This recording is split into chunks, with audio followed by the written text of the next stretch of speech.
The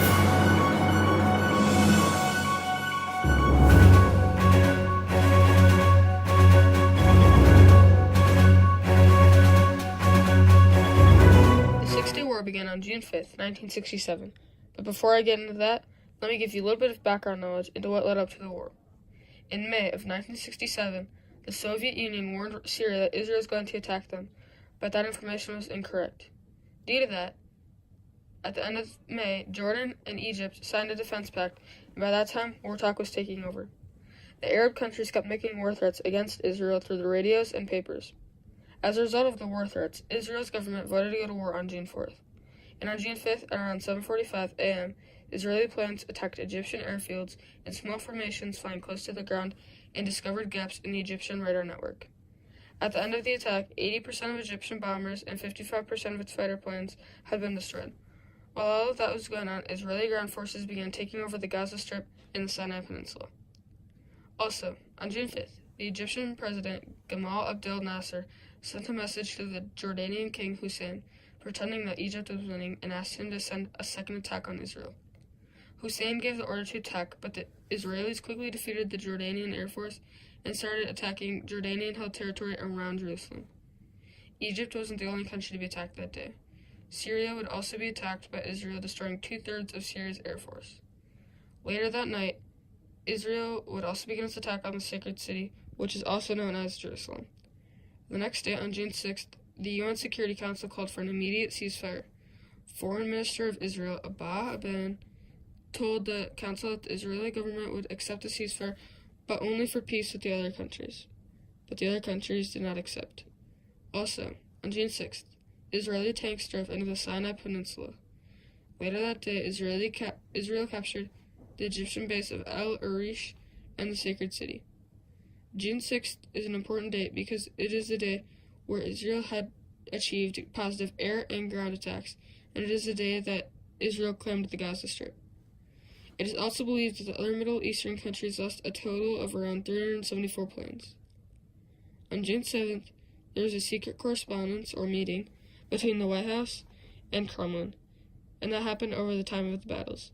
This was between Moscow, Russia, and Washington, D.C. They both decided that despite their differences, they would not participate in the war so that they wouldn't be dragged into a possible World War III scenario. The entire West Bank was under Israel control. But on June 7th, Israel accepted a ceasefire with Jordan alone. On June 8th, Israel had completed its goal of capturing the Sinai Peninsula. After capturing Sinai, Israel began to move its troops north to capture the Golan Heights. Later that day, 10 U.S. sailors were killed and 100 were wounded when Israeli jets and torpedo boats attacked a U.S. ship in the Mediterranean Sea. Israel said it was an accident and apologized. On June 9, at 3 p.m., Israel captured the city of Kirita, which is about 25 miles from Syria. Earlier that morning, Israel started their bombardment on the Golan Heights.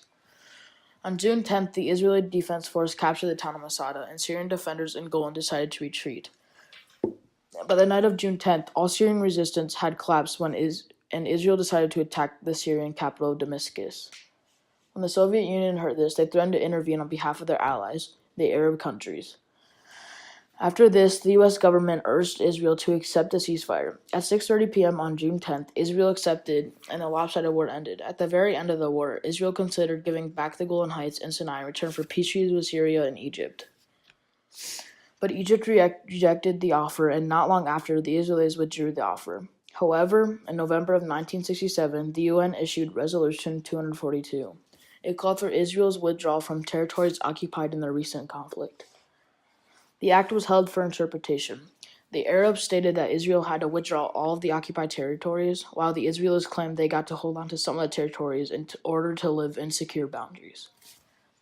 At the end of August, the Arab leaders pledged to continue the fight against Israel with what is known as the 3 no's, which means no peace with Israel, no recognition of Israel, and no negotiation with Israel. Another key part of the war was how the Soviets were involved. The Soviets provided Syria and Egypt with tanks, aircraft, and later on missiles. Syria and Egypt mostly used the weapons during the war and also used Soviet tactics while battling. The UN Security Council wanted Israel to withdraw from the regions that they received such battle for, but Israel declined. Israel let it be known that they would only give the newly acquired land back for Arab recognition and a treaty against future attacks. In 1982, Egypt and Israel made a peace, and Israel gave the Sinai Peninsula back to Egypt.